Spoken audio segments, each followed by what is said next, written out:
राष्ट्र कवि रामधारी सिंह दिनकर के अनुसार राजनीति में मित्र कठिन है, स्व से उठा चरित्र कठिन है, एक जुआरी के अड्डे पर वातावरण पवित्र कठिन है। जी हाँ दोस्तों, मैं आरडी भारती और आप देख रहे हैं बिहारी सुल्तान। बिहार विधानसभा का चुनाव सामने दिख रहा है, बयानों की बाढ़ आ गई है। पहले लालू प्रसाद यादव जी का बयान आता है, उसकी जवाबी कार्रवाई में भाजपा के कई नेता बयान देते हैं।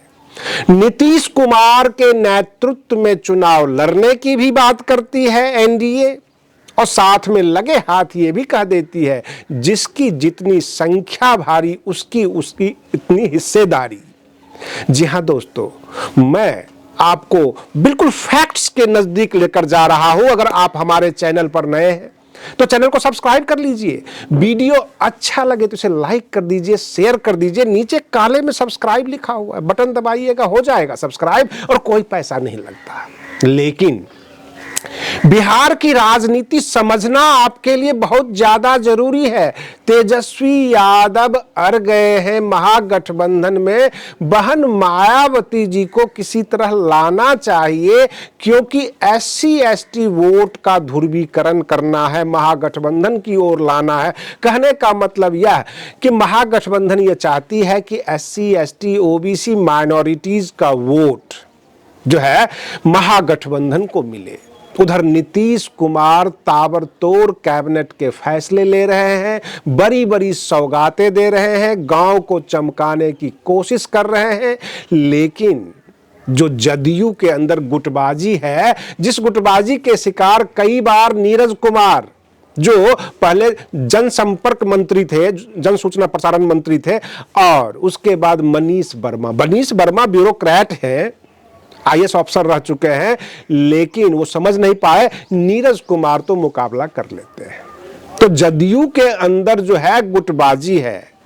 और लोक जनशक्ति पार्टी रामविलास, उनके हिसाब से वह अपने टीवी शो में, डिबेट शो में, उनके प्रवक्ता ये कह देते हैं कि चुनाव तो लड़ेंगे नीतीश कुमार के ही नेतृत्व में, लेकिन जब ये पूछा जाता है कि मुख्यमंत्री कौन बनेगा, तो वो जवाब ये देते हैं जिसकी जितनी संख्या भारी उसकी उतनी हिस्सेदारी।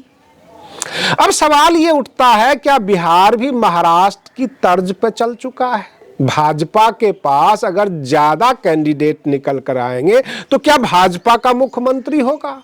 ये सबसे बड़ा सवाल है। और नीतीश कुमार को अगर मुख्यमंत्री नहीं बनाया जाएगा तो क्या वह एनडीए के साथ रहेंगे चुनाव के बाद?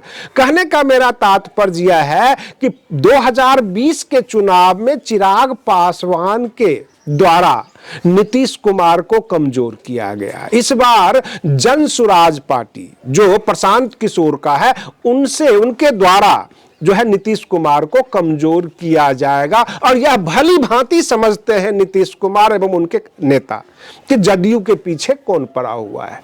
अब सवाल ये उठता है कि आरजेडी के साथ अगर बहन मायावती जी का सपोर्ट हो, कांग्रेस का हो, सीपीआई का हो, तो यह कन्फर्म है कि इनके पास जो है सीटों की संख्या बड़ी आएगी। लेकिन एक बात और है, अगर बहुमत के आंकड़े को पार नहीं कर पाई महागठबंधन, तब क्या होगा?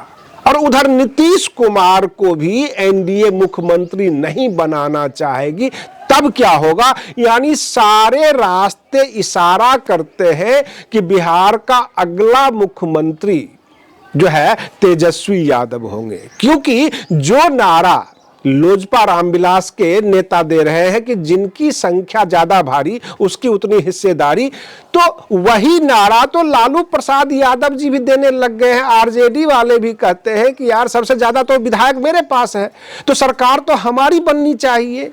और इस तरह से नीतीश कुमार को जैसे पिछले विधानसभा में 43 नंबर पर ला दिया गया, तीसरे दल बन गए, तीसरी पार्टी बन गए बिहार में, अगर 2025 के विधानसभा चुनाव में उनकी पार्टी सेकेंड स्थल पर होती है या नंबर 1 बन जाती है, यह उनके परफॉर्मेंस के ऊपर निर्भर करता है। लेकिन आपको एक बात बता दें, नीतीश कुमार जो बिहार के मुख्यमंत्री हैं और राजनीति के सबसे बड़े खिलाड़ी हम मानते हैं, पिछले कई दिनों से जो उनके फैसले आ रहे हैं, एक एक जिला में 300 रोड वो बनवा रहे हैं और इमीडिएट चाहते हैं कि बिहार के गांव को चमका दें। लाइटें वाइटें लगना शुरू हो गई, जहां जहां पुल पुलिया था, भमरा था, नदी नाला था, सबको ठीक करने लग गए हैं ताकि अक्टूबर आते आते चमकता हुआ बिहार दिखाई दे। हम ये भी कह सकते हैं कि हो सकता है कुछ दिनों में कुछ नर्सेज की बहाली, कुछ शिक्षकों की बहाली और इस तरह से 2-4 लाख वो नियुक्तियां भी जारी कर देंगे और नीतीश कुमार के पक्ष में जो है वोट पड़ेगा। कोई एंटी इनकम्बेंसी काम नहीं करेगी, लेकिन क्या उसी हिसाब से भाजपा और लोजपा के पक्ष में वोट पड़ेगा? ये एक सवाल है। क्या नीतीश कुमार नंबर 1 पार्टी बन पाएंगे बिहार की? तभी तो वो मुख्यमंत्री रहेंगे, क्योंकि जो आरजेडी का ऐलान है और जो भाजपा का ऐलान है, सबके सब यही कह रहे हैं जिसकी विधायकों की संख्या ज्यादा होगी वो मुख्यमंत्री बनेगा।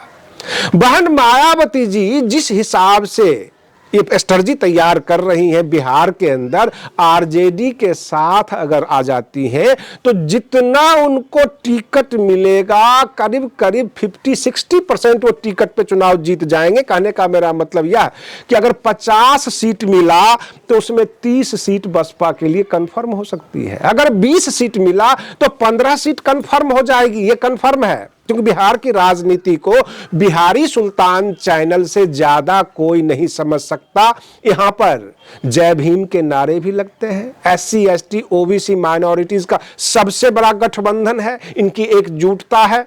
अब प्रश्न ये उठता है, पिछले वीडियो में मैंने कहा था जैसे कि जनक राम भाजपा के, राजेश राम कांग्रेस के, ये सब के सब नेता है, चिराग पासवान लोजपा के, ये सब के सब अपनी जलवा दिखाएंगे। लेकिन बहन जी एक वरिष्ठ लीडर हैं, अगर वो आरजेडी के साथ आती हैं और तेजस्वी यादव जी के मंच को साझा कर लेती हैं, तो अंदाजा लगाइए वो क्राउड कितना बड़ा होगा और बिहार में कैसा जलवा होगा।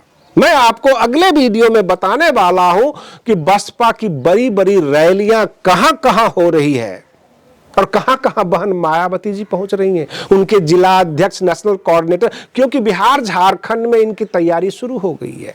हर जगह से हमारे मीडिया हाउस को मैसेज मिल रहे हैं और हम कवर करके आपको दिखाने वाले हैं। कहने का तात्पर्य है कि बिहार विधानसभा का चुनाव एक बड़ा घमासान होने वाला है, बड़ा बदलाव दिखेगा और इसमें सत्ता परिवर्तन की बू भी नजर आ रही है। सत्ता परिवर्तन का आगाज हो रहा है।